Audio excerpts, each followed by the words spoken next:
Beyond manicured lawns and pristine driveways, what secrets fester in the homes of those we think we know? In a quiet Los Angeles suburb, where neighbors exchange pleasantries and host weekend barbecues, no one suspected that passion and obsession were brewing a deadly cocktail.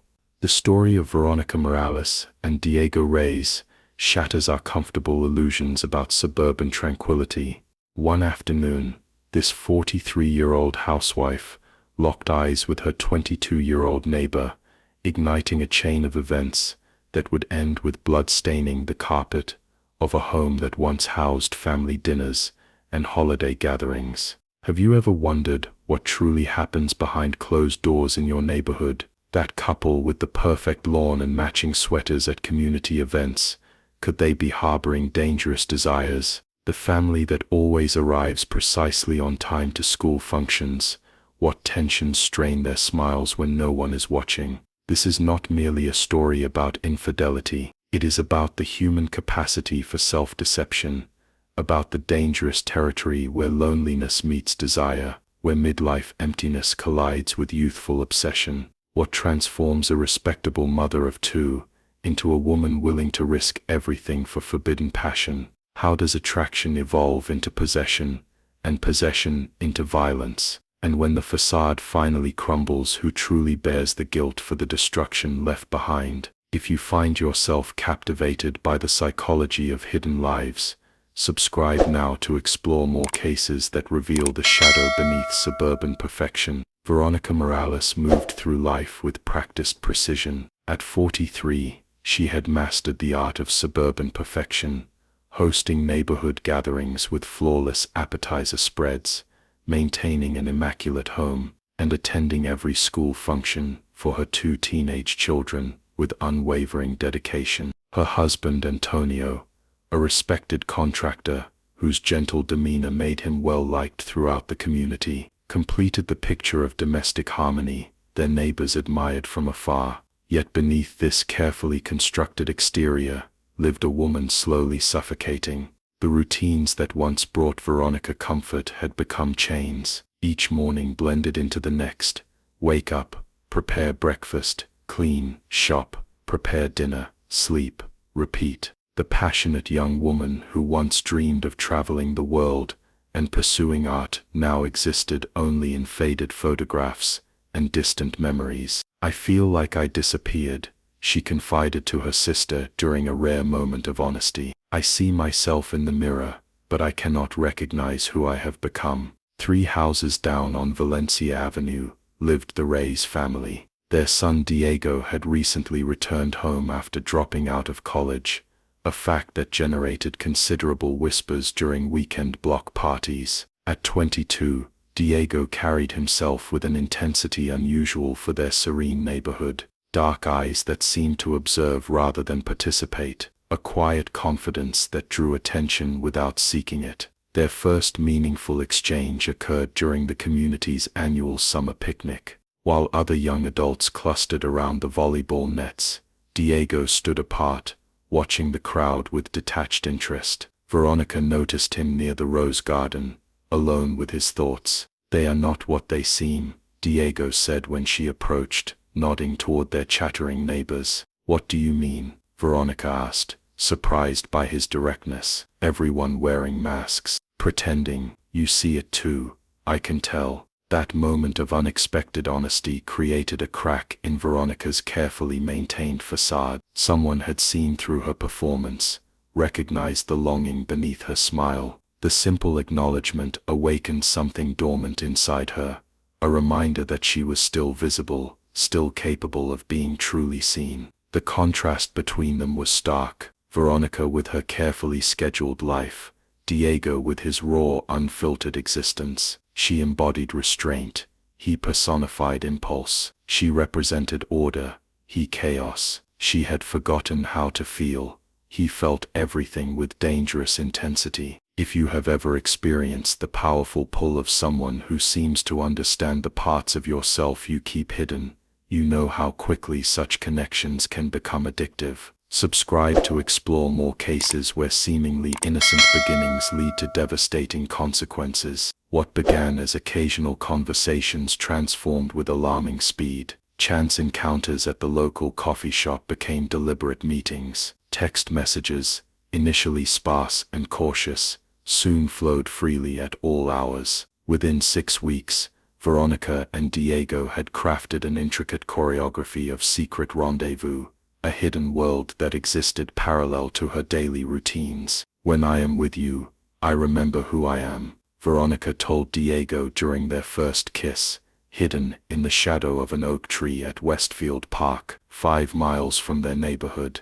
Not mother, not wife, just me. For Veronica, these stolen moments offered liberation from decades of emotional numbness. The affair awakened sensations long forgotten: anticipation, excitement, desire. Each secret message sent her heart racing. Each clandestine meeting felt like reclaiming a piece of herself that had been buried beneath years of obligation and routine. Diego initially approached their connection with youthful exuberance, treasuring each moment with wonder. You see the world differently, he told her. You understand things people our age cannot comprehend. His admiration felt like oxygen to Veronica, a validation of her worth beyond the roles that defined her public identity. Yet as weeks passed, subtle shifts emerged in their dynamic. Diego's messages grew more frequent, more demanding. Where are you? Who are you with? When can I see you? His need for her attention intensified, consuming his thoughts. What began as romantic urgency gradually morphed into something more concerning. Cancel your dinner plans tonight, he texted one evening. I need to see you. I cannot. Family obligation, she replied. Family? You mean him?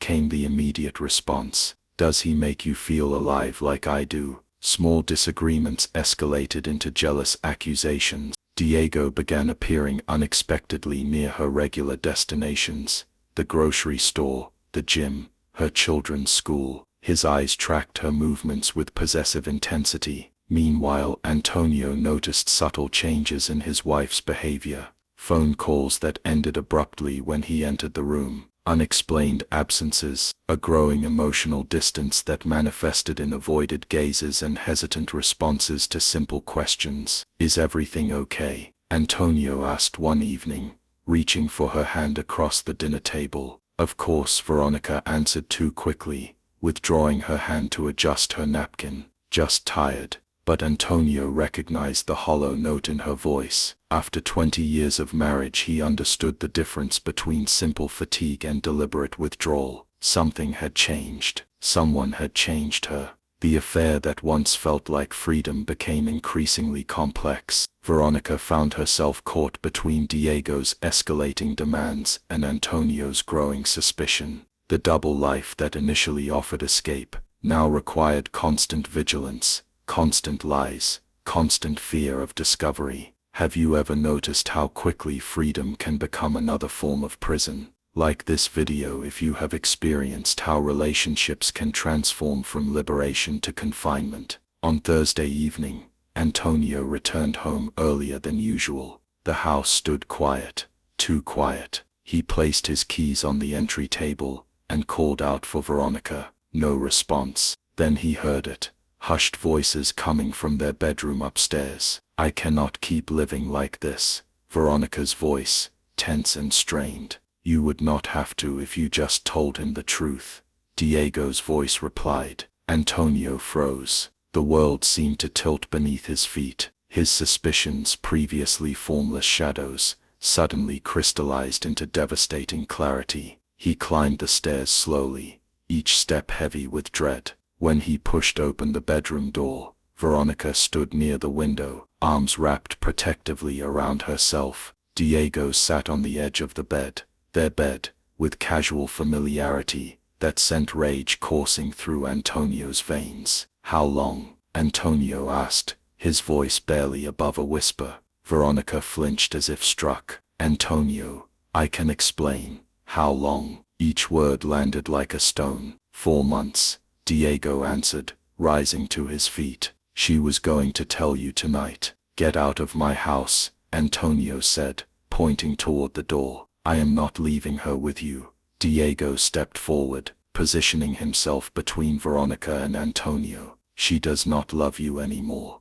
She loves me. Diego, stop, Veronica pleaded. This is not what we discussed. The tension in the room thickened. Antonio turned to Veronica, hurt transforming into anger. 4 months of lies, 4 months of betrayal. With him, he is younger than our son, because he sees me. Veronica cried out, because with him I am not just a ghost drifting through rooms, keeping everything perfect while slowly disappearing. Antonio stepped toward her. 20 years together, and you throw it away for this child. Diego lunged forward, shoving Antonio backward. Do not speak to her like that. She is leaving with me tonight. No, Veronica interjected. Nobody is leaving tonight. We need to talk calmly. There is nothing to discuss, Antonio said, his voice breaking. How could you bring him into our home, our bedroom? The argument escalated, voices rising. When Antonio grabbed Veronica's arm, Diego reacted with explosive violence. He seized a heavy glass sculpture from the nightstand, an anniversary gift, and swung it in blind rage. The impact sent Antonio crashing to the floor, blood pooling beneath his head. Silence descended, terrible and complete. What have you done? Veronica whispered, dropping to her knees beside her husband. Antonio, no response. His eyes remained open, fixed and unseeing. Diego stood frozen, the bloodied sculpture still clutched in his hand. He was hurting you. I was protecting you. He was not hurting me. Call 911. Call them now. But it was too late. The neighbors, hearing the commotion, had already dialed emergency services. Within minutes, police sirens wailed in the distance, growing louder as they approached the once peaceful home. Red and blue lights splashed across manicured lawns. Neighbors emerged from their homes in robes and slippers, watching in disbelief as police officers swarmed the Morales residence. Inside, Veronica sat on the floor beside her husband's body, her pristine white blouse, now stained crimson, while Diego was placed in handcuffs, his face blank with shock. The perfect suburban life had shattered beyond repair, and everyone was watching. Leave a comment below if you think Diego's claim of protection was genuine, or merely a justification for his jealous rage. The investigation proceeded with methodical precision. Crime scene technicians documented the bedroom where Antonio Morales lost his life, photographing blood patterns, collecting DNA samples, and cataloging fingerprints. The murder weapon itself provided damning evidence. The glass sculpture bore Diego's prints and microscopic traces of his skin cells, where his grip had tightened during impact. Detective Elena Rodriguez led the homicide investigation. The physical evidence told a clear story. She would later testify. There was no sign of forced entry, indicating the suspect was an invited guest. Multiple fingerprints throughout the home suggested regular visits over an extended period. Digital evidence proved equally incriminating. Forensic specialists recovered over 700 text messages between Veronica and Diego. Their exchanges documented the affair's progression from mutual fascination to obsessive attachment. I cannot stop thinking about you, Diego had written 3 days before the murder. The thought of you with him makes me crazy. We belong together. We need to slow down, Veronica had responded. I need time to figure things out. There is nothing to figure out. Tell him, or I will. Neighborhood witnesses reported seeing Diego's car parked near the Morales home numerous times over previous months, always during hours when Antonio would be at work. The building case left little room for doubt about Diego's guilt, or the nature of his relationship with Veronica. Media coverage descended like vultures. Local news vans lined the street. Headlines screamed across newspapers. Forbidden love leads to brutal murder. Housewife's young lover kills husband. Suburban dream shattered by deadly affair. Reporters ambushed neighbors, former classmates, family members, anyone who might provide additional details to feed the growing public obsession. The residents of Valencia Avenue found themselves divided. Some expressed sympathy for Veronica, viewing her as a victim of manipulation by a younger man. Others condemned her as equally culpable in her husband's death. She brought danger into their home. One neighbor told reporters, she chose excitement over responsibility, and Antonio paid the ultimate price. The trial began 6 months later. The courthouse steps became a daily spectacle as protesters gathered with competing signs, some demanding justice for Antonio, others calling for leniency for Diego, arguing crime of passion. Inside the courtroom, prosecutor James Whitfield presented a methodical case. This was not a spontaneous act, he told the jury during opening statements. Diego Reyes entered that home with the intention of persuading Veronica Morales to leave her husband. When confronted, he chose violence over retreat. The defense attempted to portray Diego as emotionally immature, overwhelmed by the intensity of his feelings. My client acted in what he believed was defense of a woman he loved, defense attorney Margot Chen argued. This tragic outcome was never his intention. Veronica's testimony proved pivotal. For 3 grueling hours she recounted the affair's progression and the fatal confrontation, her voice barely audible at times. "I never wanted anyone to get hurt," she repeated throughout cross-examination. "I just wanted to feel something again." Throughout the proceedings, she sat alone. Former friends avoided eye contact in courthouse hallways. Her children, now living with Antonio's parents, refused to attend. The community that once embraced her now viewed her with a mixture of fascination and disgust. The woman whose midlife crisis ended in bloodshed. After 8 days of testimony and 14 hours of deliberation, the jury returned their verdict guilty of second-degree murder. Diego showed no emotion as the judge sentenced him to 25 years to life imprisonment. What do you believe truly motivated Diego's actions that night? Was it genuine love, possessive obsession, or something more calculated? Share your thoughts in the comments below. What drives a middle-aged woman with a seemingly perfect life into a dangerous liaison with a man half her age? Dr. Eliza Montgomery, forensic psychologist who evaluated both Veronica and Diego, offers insight into the psychological undercurrents of this tragedy. Age gap relationships often involve complex emotional dynamics. Dr. Montgomery explains, for Veronica, Diego represented not just romantic attention but recaptured youth, a second chance at the passion and spontaneity she felt life had denied her. For Diego, the relationship fulfilled deeper needs for validation from an older, established figure who saw special qualities in him that peers overlooked. These complementary psychological needs created a powerful bond. Veronica received the admiration and desire absent from her marriage, while Diego experienced the maternal approval and romantic devotion he craved simultaneously, a dangerous combination that blurred emotional boundaries. The relationship followed classic patterns of obsessive attachment. Diego displayed numerous warning signs, notes criminal psychologist Raymond Chen. His communications showed progressive isolation techniques, attempting to separate Veronica from existing relationships, creating an us versus them narrative, and establishing himself as the only person who truly understood her. Meanwhile, Veronica exhibited signs of what psychologists term midlife crisis vulnerability, a period where individuals become acutely aware of mortality and missed opportunities, making them susceptible to relationships that promise restoration of youthful vitality.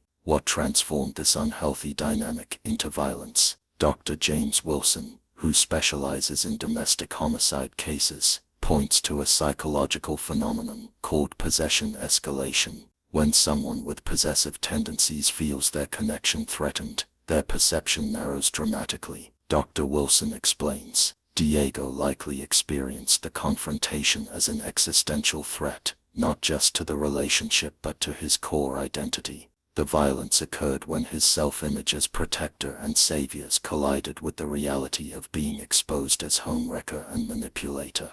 Perhaps most disturbing is how ordinary people transform into perpetrators of extraordinary violence. None of these individuals wake up planning to commit murder, observes forensic psychiatrist Lydia Kang. Rather, small compromises in judgment accumulate over time, gradually expanding the boundaries of acceptable behavior, until actions once unthinkable become conceivable. Under specific emotional triggers, the case illustrates how commonplace emotions, loneliness, desire for validation, fear of abandonment, can combine with poor boundaries to create perfect conditions for tragedy. Have you noticed similar warning signs in relationships around you? Understanding these psychological patterns could help identify dangerous dynamics before they escalate to violence. The courtroom fell silent as the judge delivered his sentence: 25 years to life imprisonment. Diego Reyes, once viewed as merely a troubled young man with intense eyes, now joined the ranks of convicted murderers. His parents, seated in the back row, wept quietly as officers led their son away in handcuffs. For the residents of Valencia Avenue,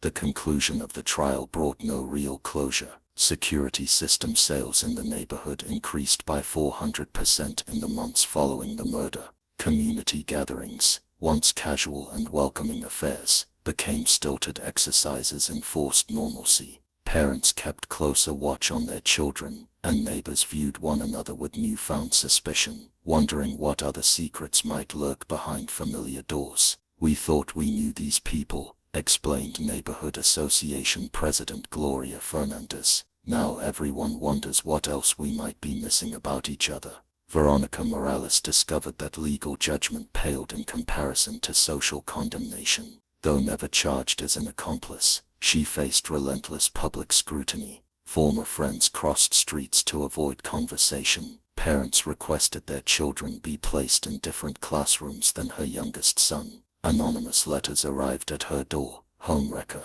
murderer, leave our neighborhood." Unable to bear the isolation, Veronica eventually sold the house at a significant loss and relocated to Arizona, where her sister lived. Her children, deeply traumatized by both the loss of their father and the public vilification of their mother, required extensive therapy. Family court granted primary custody to Antonio's parents, allowing Veronica only supervised visitation rights, a legal arrangement that reflected the community's collective judgment of her character. The tragedy prompted county mental health services to establish support groups specifically designed for families affected by infidelity and relationship violence. "These situations rarely emerge without warning," explained Counselor Maria Jackson. "Our goal is teaching people to recognize concerning patterns before they escalate to violence." Criminal researchers note disturbing similarities between this case and dozens of others nationwide. Dr. William Hayes, author of Fatal Attractions: The Psychology of Deadly Affairs, identifies common elements. "We consistently see age disparities, power imbalances, escalating possessiveness, and finally, a triggering confrontation that precipitates violence. These are not isolated incidents but predictable patterns that demand greater awareness." The case remains a cautionary reference point in psychological literature on relationship violence, a stark reminder of how everyday emotional needs, when pursued through destructive channels, can culminate in irreversible tragedy. As we close this tragic account of passion, betrayal, and devastating consequences, we must confront uncomfortable truths about human nature. The story of Veronica and Diego reminds us that beneath our carefully maintained exteriors, powerful emotions can drive ordinary people toward destructive decisions when proper boundaries dissolve. 3 critical lessons emerge from this case. First, relationships built on secrecy inevitably create emotional pressure chambers where rational thinking becomes impossible. When connections must remain hidden, they foster distorted perceptions of reality. Second, genuine emotional fulfillment cannot come from external validation alone. Veronica sought in Diego what she needed to find within herself: purpose, identity, and meaning beyond prescribed roles. Third, warning signs of dangerous obsession appear long before violence erupts. Possessiveness masquerading as devotion, isolation disguised as exclusive connection, and jealousy presented as concern. These patterns demand recognition and immediate response. Would you recognize these warning signs in relationships around you? Could you identify when normal attachment crosses into dangerous territory? The line between passionate love and destructive obsession often blurs until tragedy brings it into sharp focus. Share your thoughts in the comments about what might have prevented this outcome. Could different choices at key moments have altered this tragic path? Subscribe to Criminal Mind Cortex for more in-depth examinations of cases that reveal the complex psychology behind criminal behavior. Each story offers insights into human nature that might one day help prevent similar tragedies.